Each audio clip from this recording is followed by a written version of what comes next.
sabia nada, você sabia tudo.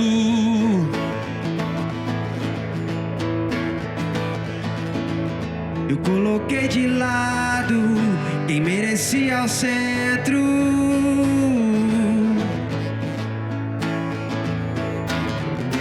Antes de apagar, me lembrei que o sol nasceu pra todos e é bom saber recomeçar.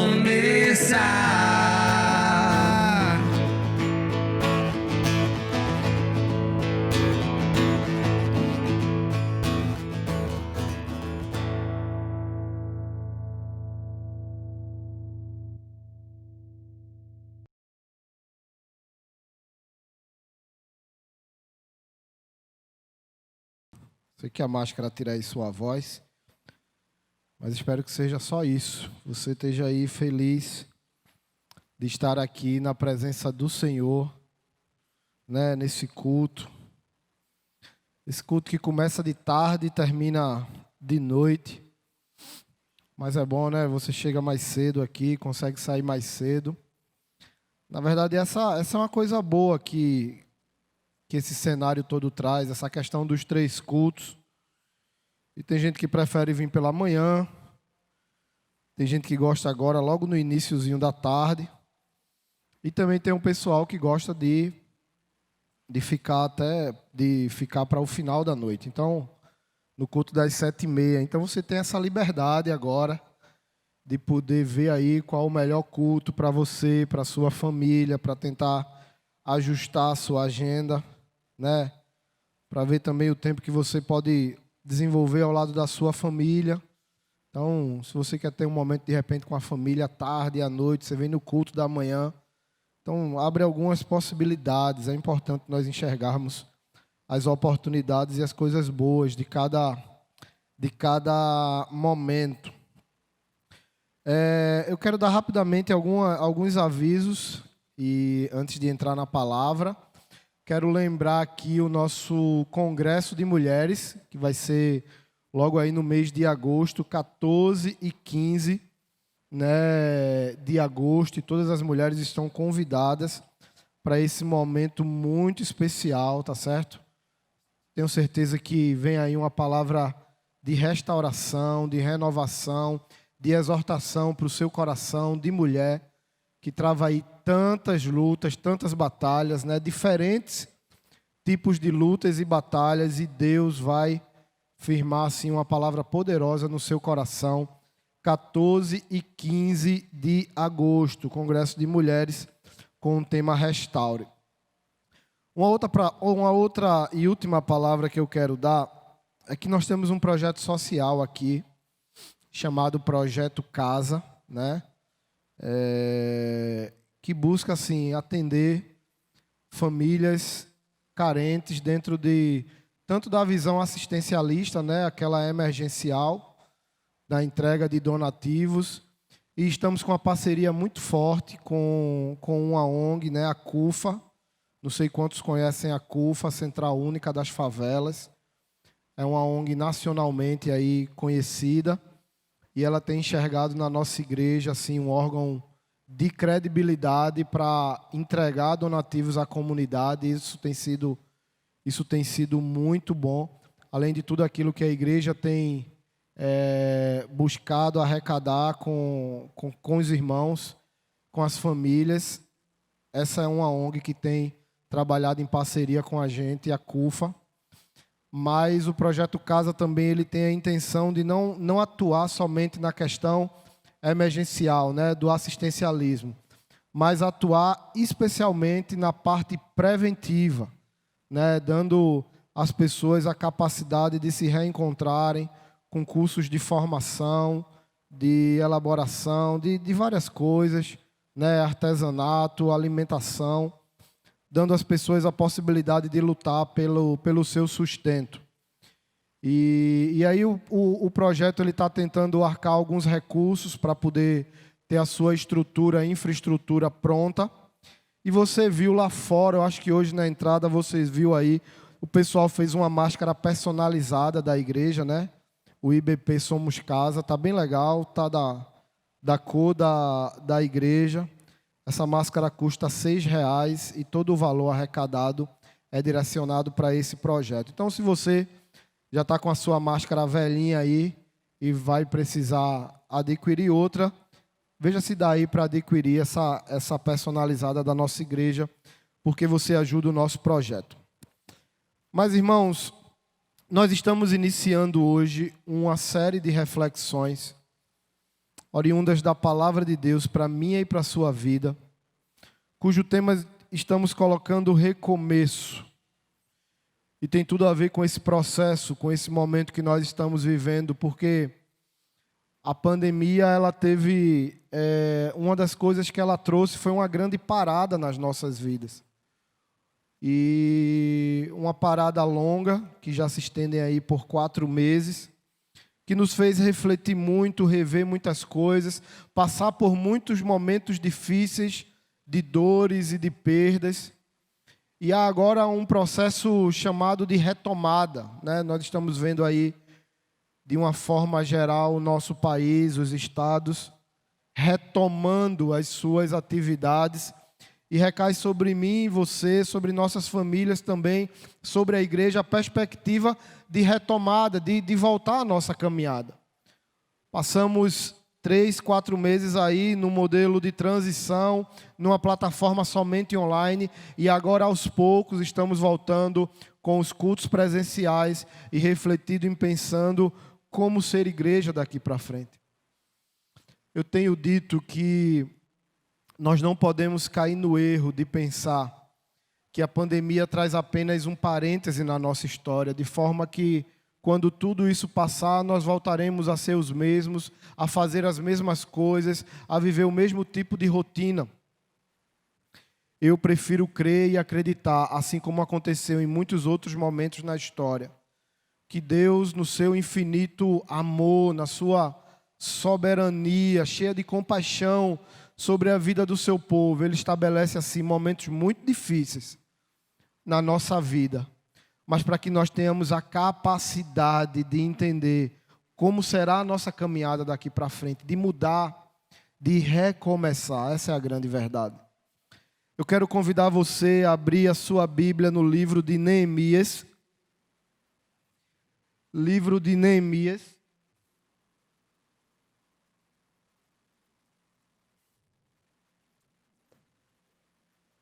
Eita, me molhei tudo aqui. Livro de Neemias, capítulo 1.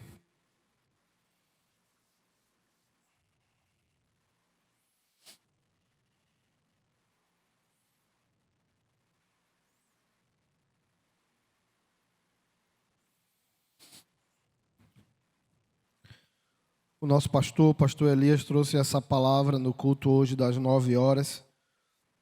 E nós estaremos aqui refletindo junto com os irmãos agora no culto das 17 e também das 19h30. Mas acompanhe comigo, nós vamos ler o primeiro capítulo desse livro. Palavra de Neemias, filho de Acalias. No mês de Quisleu, no 20º ano, enquanto eu estava na cidade de Suzã, Anani, um dos meus irmãos, veio de Judá com alguns outros homens.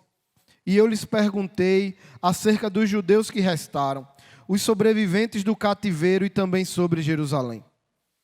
E eles me responderam: aqueles que sobreviveram ao cativeiro e estão lá na província passam por grande sofrimento e humilhação. O muro de Jerusalém foi derrubado e suas portas foram destruídas pelo fogo. Quando ouvi essas coisas, sentei-me e chorei. Passei dias lamentando-me, jejuando e orando ao Deus dos céus. Então eu disse: Senhor, Deus dos céus, Deus grande e temível, fiel à aliança e misericordioso com os que te amam e obedecem aos teus mandamentos, que os teus ouvidos estejam atentos e os teus olhos estejam abertos para a oração que o teu servo está fazendo diante de ti dia e noite, em favor dos teus servos, o povo de Israel. Confesso o pecado que nós, os israelitas, temos cometido contra ti. Sim, eu e o meu povo temos pecado. Agimos de forma corrupta e vergonhosa contra ti. Não temos obedecido aos mandamentos, aos decretos e às leis que deste ao teu servo Moisés. Lembra-te agora do que disseste a Moisés, teu servo: se vocês forem infiéis, eu os espalharei entre as nações. Mas se voltarem para mim, obedecerem aos meus mandamentos e os puserem em prática, mesmo que vocês estejam espalhados pelos lugares mais distantes debaixo do céu, de lá eu os remirei e os trarei de volta e os trarei para o lugar que escolhi para estabelecer o meu nome. Estes são os teus servos, o teu povo, tu os resgataste com o teu grande poder e com o teu braço forte. Senhor, que os teus ouvidos estejam atentos à oração deste teu servo e à oração dos teus servos que têm prazer em temer o teu nome. Faze com que hoje este teu servo seja bem-sucedido, concedendo-lhe a benevolência deste homem. E nessa época eu era copeiro do rei. Vamos orar mais uma vez? Pai, nós estamos diante da tua palavra, Senhor, e clamamos humildemente para que o Senhor possa agora ministrar sobre nossas vidas. Espírito Santo de Deus, vem com ação exclusiva e com liberdade para agir em cada um dos nossos corações aqui nesse momento, no nome de Jesus. Amém. Irmãos, é interessante pensar em momentos assim na Bíblia e na história do povo de Deus, porque é bem verdade que Deus, em vários momentos como esse, concedeu ao povo a oportunidade de recomeçar, de reconstruir a sua caminhada de uma forma diferente daquela que vinha sendo. Você pode lembrar comigo lá no início da história, quando diante do pecado, da corrupção, da maldade, Deus então traz um grande dilúvio sobre a terra. E pouco se salva ali. Noé e sua família tem, debaixo da misericórdia de Deus, a oportunidade de entrar numa arca e passar ali mais de 150 dias, num período de isolamento, de total, restrição. Somente alguns da família e vários animais. E através daquele dilúvio, Deus traz destruição sobre a humanidade. E então, depois que as águas baixam, Noé e sua família têm a oportunidade de recomeçar, de reconstruir a caminhada de um modo diferente, com certeza, fugindo daquilo que levou a humanidade exatamente para a destruição. Então preste atenção, quando Deus permite que momentos assim venham sobre nossa vida, o que Ele quer é exatamente isso. Não é que esses momentos passem em vão, mas é que nós tenhamos a capacidade de perceber a importância disso, na minha e na sua história, na nossa história. E buscar então a direção de Deus do que é que Ele quer, como é que Ele quer que nós vivamos então. Momentos assim foram acontecendo, e muitos até parecidos com os momentos que nós vivemos hoje.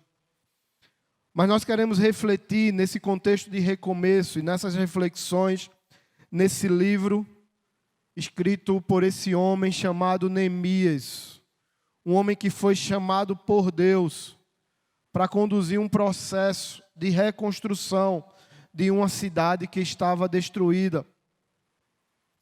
Eu quero rapidamente contextualizar você aqui dessa hora que acontece isso, só para lhe lembrar, até porque nas últimas semanas eu venho falando muito aqui desse contexto do povo de Deus em meio ali à Babilônia, à volta.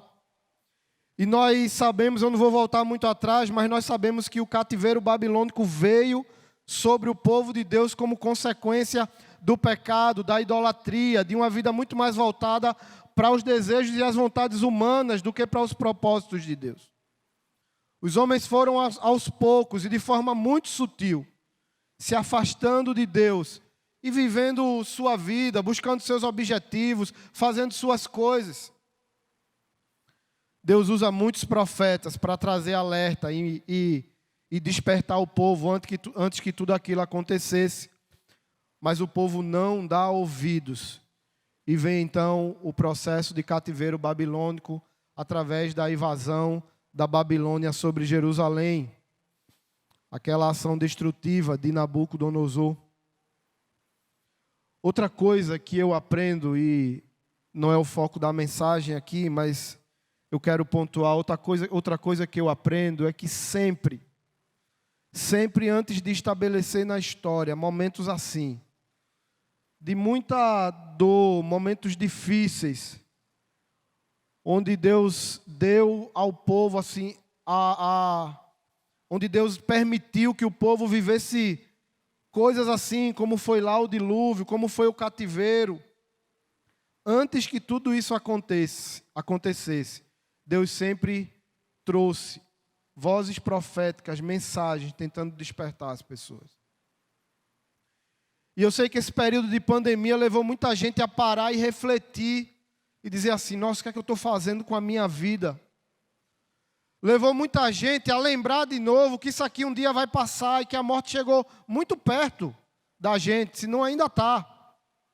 Quando nós vimos aí milhares e milhares de pessoas morrendo e começamos a pensar assim, nossa, e se eu morrer também? Como é que vai ser a minha vida? Lembramos então que existe uma eternidade. Lembramos então que a vida não se limita aqui. Mas a pergunta que eu faço para você é: quantas vezes antes dessa pandemia Deus não trouxe essa verdade para você? Deus não falou tantas vezes para mim, para você, tentando nos despertar, tentando nos mover, sabe? Tentando quebrar o nosso coração e a nossa cabeça, em posicionamentos, em comportamentos que nós insistíamos em ter e viver longe daquilo que é a vontade de Deus. Quantas vezes o Senhor já não vinha falando essas coisas? Mas aí precisa vir uma catástrofe dessa, que nos leva então ao medo, ao desespero, à angústia, para a gente lembrar de todas essas coisas. O povo de Israel teve a oportunidade, ouviu várias mensagens, mas não deu ouvidos. Então Deus permitiu que a Babilônia invadisse Jerusalém e durante 70 anos eles ficaram ali cativos. Mas entenda que quando a Babilônia invade Jerusalém, ela destrói a cidade. A cidade fica aos escombros, totalmente destruída e acabada. E enquanto 70 anos estavam ali as pessoas cativas, na Babilônia, a cidade de Jerusalém estava destruída. Só que deixa eu falar para você, não é logo depois dos 70 anos que Neemias parte para essa missão de reconstruir, não, Jerusalém não. Porque esse processo de retorno da saída da Babilônia até Jerusalém, ele aconteceu meio que em 3 etapas. Teve um primeiro grupo que voltou, com um coordenador chamado Zorobabel, e eles reconstruíram o templo. Esdras depois vai e estabelece ali a importância da palavra, né? Esdras era um homem voltado para a palavra. E aí é quando Deus vai tocar aqui, quando nós vemos no coração de Neemias, para reconstruir os muros da cidade. Porque algumas pessoas voltaram e elas reconstruíram o templo para voltar ao culto e à adoração a Deus, mas pararam por aí. Continuaram vivendo as suas próprias vidas e, na verdade, tentando sobreviver em meio a uma cidade destruída. E esse contexto aqui de Neemias, irmãos, ele está a 144 anos de distância, desde a destruição da cidade até o momento que ele vai voltar. Então eu quero que você pense o que significa uma cidade destruída por 144 anos. O que representam escombros de 144 anos. As pessoas ali tentando sobreviver em meio a tudo aquilo, mas a cidade não se reerguia, a cidade não se restabelecia.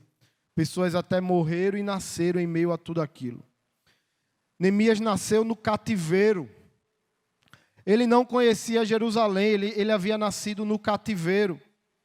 Mas é exatamente nesse contexto, nesse momento e na vida desse homem que Deus vai estabelecer esse processo. E dentre tantas coisas que nós podíamos tirar e pensar aqui, eu quero refletir com você de uma forma simples e breve sobre 3 etapas, 3 passos que aconteceram assim na vida de Neemias, nesse processo de recomeço, nesse processo de reconstrução. E eu quero que você reflita isso para a sua vida, para a vida da sua família e para a vida da nossa igreja. E o primeiro, queridos, é que a informação daquilo que está acontecendo estabelece um chamado na minha e na sua vida. Sabe? E aí a gente tem que se sentir como parte integrante de um processo muito maior do que aquele que muitas vezes nós pensamos de forma egoísta. Que é quando a gente acha que o mundo gira ao nosso redor, que tudo que Deus faz está ligado à minha caminhada exclusiva. Você viu o texto aqui, Neemias, ele trabalhava como copeiro do rei, tinha uma vida boa, estável, e ele recebe a visita de alguns amigos de Jerusalém. Hanani, um conterrâneo dele, mesmo Neemias nunca tendo vivido em Jerusalém, ele sabia que era judeu. E quando ele recebe essas pessoas, ele pergunta, está aqui no verso 2. Hanani, um dos meus irmãos, veio de Judá com alguns outros homens, e eu lhe perguntei acerca dos judeus que restaram, os sobreviventes do cativeiro, e também sobre Jerusalém. E presta atenção, na resposta foi: aqueles que sobreviveram ao cativeiro e estão lá na província, passam por grande sofrimento e humilhação. O muro de Jerusalém foi derrubado e suas portas foram destruídas pelo fogo. E aí, nesse primeiro passo, nessa primeira etapa na vida de Neemias, a gente pode pensar assim: olha, o cara estava lá, estava bem, sabe? Ele não tinha sofrido com tudo aquilo, nasceu no cativeiro. Então ele podia muito bem não se enxergar dentro de tudo isso. Ele podia dizer: não, eu vou seguir minha vida aqui, que Deus ajude o pessoal que está lá a se resolver, a conseguir reconstruir. Sabe, essa informação, esse cenário, esse contexto mexeu com o coração de Neemias. Porque, queridos, o conhecimento traz sobre nós a responsabilidade. Assim como a palavra também o faz, quanto mais nós sabemos da palavra, mais nós somos responsáveis de viver conforme aquilo que ela nos ensina. E seremos cobrados por isso. É preciso entender que nós estamos num processo de recomeço muito maior do que talvez a sua recuperação apenas econômica. Nós estamos num processo de recomeço muito maior do que talvez você conseguir voltar ao mesmo status que tinha antes. Nós, durante essa pandemia, lá no início, houve um despertamento muito grande para o senso coletivo, de ajudar, e todo mundo se preocupou em contribuir, em ajudar, porque pessoas estavam perdendo os seus trabalhos, e pessoas estavam passando necessidade. Mas alguns especialistas dizem que a partir de agora nós começaremos a entrar num momento de muito individualismo, onde cada um vai buscar, sabe, a sua retomada, onde cada um vai buscar aquilo que perdeu para ele mesmo. E se isso acontecer, o mundo voltará a ser o mesmo mundo de antes. Até Deus trazer outra catástrofe para as nossas vidas, ou quem sabe nem mais na nossa geração. Neemias era copeiro do rei, Neemias vivia bem, Neemias estava numa cidade estabilizado, mas o cenário de Jerusalém, com muros destruídos, com portas queimadas, mexeu com o coração dele, e ele entendeu que fazia parte desse processo. Mas mais do que a responsabilidade apenas de agir, Neemias entendeu que também era responsável por aquilo que estava acontecendo. E você vê isso na oração que ele faz. Porque Veja aqui a partir da oração que ele faz no verso 5, né? Senhor, Deus dos céus, Deus grande e temível, fiel à aliança e misericordioso com os que te amam e obedecem os teus mandamentos, que os teus ouvidos estejam atentos e os teus olhos abertos para a oração que teu servo faz diante de ti, dia e noite, em favor dos teus servos. Confesso os pecados que nós, israelitas, temos cometido contra ti. Sim, eu e o meu povo temos pecado, agimos de forma corrupta e vergonhosa contra ti, não temos obedecido aos mandamentos, aos decretos e à lei deste teu servo Moisés. É interessante que nós temos um mau costume de buscar nos nossos problemas e naquilo que acontece de ruim na nossa vida, nós buscamos responsabilizar outras pessoas. Nós achamos que tudo isso que está acontecendo na nossa vida não tem a ver comigo ou com o que eu faço. Isso vale para várias esferas dos nossos relacionamentos. Quando você vai conversar com um casal que está em profunda crise, é impressionante como um sempre vai dizer que o problema é o outro. E que a responsabilidade daquilo que está acontecendo é do outro. Na nossa vida, nos nossos fracassos, sempre tem pessoas responsáveis por ele. Nunca nós. Ah, mas eu não consegui porque eu era perseguido por isso. Ah, mas isso aconteceu comigo por causa disso. Nós somos especialistas em encontrar os responsáveis pelos nossos problemas, pelas nossas dificuldades, pelos nossos tropeços.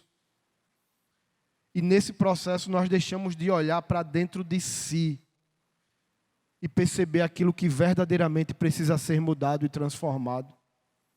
Nenhum processo de recomeço, meu irmão, na sua vida vai partir de fora.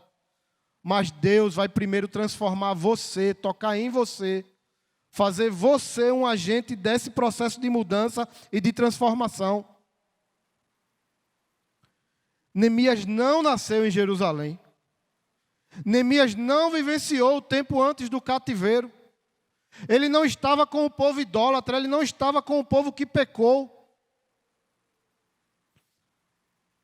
Mas quando ele ora, ele diz assim: Senhor, nós pecamos. Porque mesmo naquela vidinha dele organizada e estável, ele enxerga que estava longe da vontade de Deus e daquilo que Deus queria para ele. Nós pecamos e não temos obedecido o Senhor. E não temos obedecido os seus preceitos. É preciso se enxergar dentro desse processo. E dentro desse processo enxergar o que é que precisa acontecer na sua vida para que as coisas recomecem de uma forma diferente. Para que você olhe para você e pergunte a Deus de você primeiro. O que é que nós temos que nos arrepender? O que é que nós temos que deixar para trás? Para viver o plano de Deus, para viver essa vida diferente que Deus tem para nós. Mas em segundo lugar, o segundo ponto que a gente vê aqui, o segundo passo aqui, é importante enxergar o cenário em que se está, comparando ele na perspectiva de como ele poderia ser. Sabe, eu não sei você, mas quando eu olho para a minha vida, eu tenho plena convicção e certeza de que Deus poderia fazer muito mais. De que eu poderia ter experiências muito maiores com o Senhor. E a ação de Deus tem esbarrado no meu coração, nas minhas escolhas e na minha forma de viver. Se você vê no verso 8, Neemias vai confrontar a situação que o povo de Israel estava vivendo com aquilo que era a promessa de Deus para eles. No 7, ele diz: agimos de forma corrupta e vergonhosa, não temos obedecido os mandamentos. Mas no 8 ele vai dizer: lembra-te agora do que disseste a Moisés: se vocês forem infiéis, eu os espalharei entre as nações, mas se voltarem para mim obedecerem os meus mandamentos e os puserem em prática, mesmo que vocês estejam espalhados pelos lugares mais distantes debaixo do céu, de lá eu os reunirei e os trarei para o lugar que escolhi para estabelecer o meu nome. Ele confronta o cenário que ele sabia que era consequência do pecado com uma promessa de Deus. E ele vai dizer assim: olha, eu sei que nós estamos sofrendo pela consequência do nosso pecado. Eu sei que nós estamos espalhados por conta disso, mas olha, há uma promessa de Deus. Senhor, tu disseste que se nós nos arrependermos, se nós formos fiéis, se nós nos voltarmos para ti, o Senhor então nos reúne novamente. O Senhor nos torna de novo um povo, uma família. Nós estaremos juntos novamente para viver a bênção e a proteção de Deus.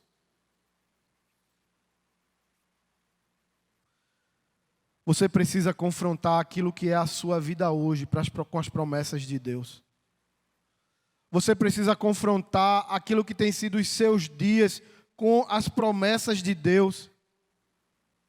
Para que você possa perceber se há um caminho necessário a se percorrer de onde você está, até onde Deus quer que você esteja, irmão. Isso é crucial. Porque senão, tudo aquilo que nós vemos na palavra que Deus faz na vida do seu povo, sempre vai ser uma coisa muito distante para mim e para você. Sabe, o milagre, a restauração, a salvação, a transformação, coisas grandiosas que Deus faz. A gente sempre vai enxergar isso de longe, do tipo, não, isso não é para mim, não. Ah, mas eu vejo, isso só não acontece comigo. E começamos a desistir da nossa vida, começamos a desistir do nosso casamento, começamos a desistir da nossa família. Se aquilo que você vive hoje está longe da promessa de Deus, você tem que percorrer um caminho de volta, você tem que recomeçar de onde você está, na busca desse lugar, onde Deus estabelece a mão sobre sua vida. Então, em primeiro lugar, Neemias se enxergou dentro do processo como responsável por aquilo que o envolvia, mas também se colocando como um agente para mudar.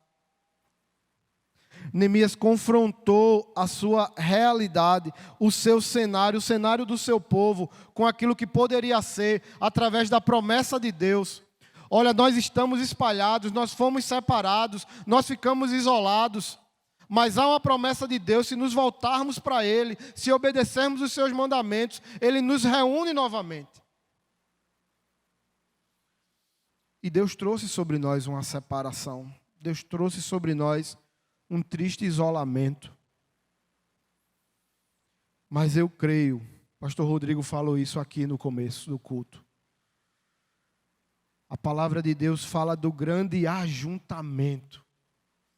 Há poder na congregação do Senhor, quando ela está reunida, quando ela está junto, quando ela pode celebrar, onde há o mover do Espírito Santo de Deus. Mas veja como nós estamos vivendo hoje. Várias pessoas que não podem estar aqui, estão nas suas casas. E aqui nós estamos sentados longe dos outros, sem poder ter nenhum tipo de contato, sem poder desenvolver nenhum tipo de relacionamento aqui. Entramos calados e mascarados e saímos, que a gente nem sabe bem a fisionomia de cada um.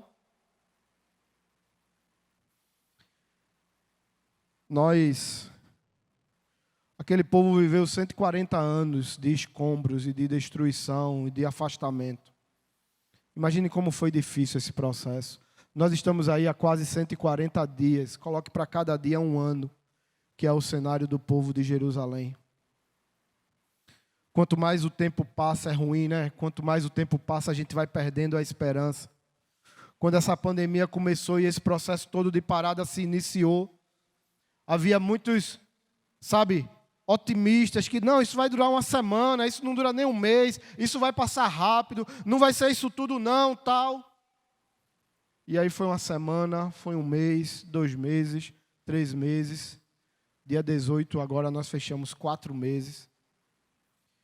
E aí o otimismo vai diminuindo.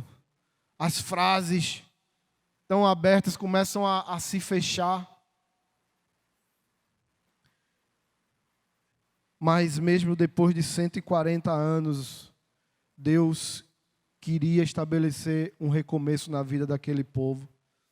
Então eu creio que independente do tempo que nós passamos nesse cenário, Deus quer trazer um recomeço para mim e para a sua vida, irmão. Para mim e para a sua família. Para a igreja dele. E por isso eu encerro trazendo o último ponto. Depois de se enxergar como participante do processo, como agente responsável, depois de confrontar a realidade dele com aquilo que poderia ser dentro de uma promessa de Deus, Neemias faz talvez a coisa mais importante. Ele decide ir. Ele decide ouvir a voz de Deus e fazer o que precisava ser feito. E essa sempre será a parte mais importante da história. Porque todos nós ouvimos, todos nós somos tocados, todos nós sentimos coisas diante do que é falado. Nossa, o nosso coração aquece, a gente chora, a gente se emociona, a gente diz é isso mesmo, Mas a parte mais difícil é transformar tudo isso em atitude. E eu já falei aqui outras vezes. A nossa vida não vai mudar por aquilo que nós sentimos, mas ela muda por aquilo que nós decidimos. Porque o que nós sentimos passa. A alegria de hoje é uma tristeza amanhã. A tristeza de hoje pode se transformar numa alegria amanhã. O nosso coração é enganoso, Provérbios diz isso. Os sentimentos mudam. Se você for confiar no seu sentimento, diante da palavra, da confrontação do Senhor, seu coração vai se encher de coisa e você vai sair daqui totalmente fervoroso. Mas vem a segunda, vem a terça e passa. E você esfria, e você fica longe de novo, e você não sente mais aquilo. Então a gente tem que deixar de se levar por aquilo que nós sentimos. E passar a tomar verdadeiras decisões na nossa vida. Porque a decisão faz com que mesmo quando você não sente, você faça. Porque você decidiu fazer isso. Nós não podemos ser tomados pelos nossos desejos e pelas nossas paixões. Mas há uma decisão que nós temos que tomar, escolher lá, caminhar o caminho do Senhor, dizer sim ao chamado do Senhor, para que Ele possa nos guiar, nos direcionar. Se Neemias fosse pensar naquilo que ele, imagina o cara estar lá com a vida dele, tranquilo, vivendo bem, trabalhando, e ter que voltar para uma cidade destruída. Você acha que o coração disse assim para ele, vá lá? Não. Ele ouviu o chamado de Deus, e ele disse sim. Nós não pecamos porque nós escolhemos não pecar. Porque o nosso corpo vai ter desejo de pecar, vai ter vontade de fazer coisa errada. Então, se você for pelo seu desejo e pela sua vontade, você cai. Mas na hora que você decide servir ao Senhor, andar nos caminhos dEle, obedecer a sua palavra, então você diz não a você mesmo. Você diz não às suas paixões e começa a dar ouvido àquilo que o Espírito Santo coloca na nossa vida. Então você precisa se enxergar como agente responsável desse processo, querido. Sua vida não vai mudar porque os outros vão fazer alguma coisa. Não. Começa em você. Deus quer começar esse processo em você. Preste atenção naquilo que Deus quer e precisa mudar na sua vida. Se enxergue como parte do processo. Confronte aquilo que você vive hoje com aquilo que poderia ser a sua vida dentro das promessas de Deus. Confronte com o lugar onde você está, com a sua vida hoje, Confronte isso com as promessas e com a palavra de Deus. E por último, faça. Saia do lugar. Mude. Ah, mas eu não sinto no meu... Mude. Tem coisas que a gente acha que é decisão, que é sentimento. Eu volto a dizer, não é. Aquilo que você precisar se arrepender, se arrependa. Aquilo que você precisar deixar para trás, deixe, jogue. Às vezes você vai falar com as pessoas que, eu estou muito magoada com fulano, preciso perdoar, mas no meu coração eu não sinto vontade. Não vai sentir nunca, meu irmão. Não vai sentir nunca. Então você decide fazer. E aí a sua decisão vai mover sentimentos diferentes. É assim que a gente tem que fazer. A reconstrução, o recomeço. Parte da gente decidir verdadeiramente viver uma vida com Deus, ao lado de Deus, ao lado da sua palavra.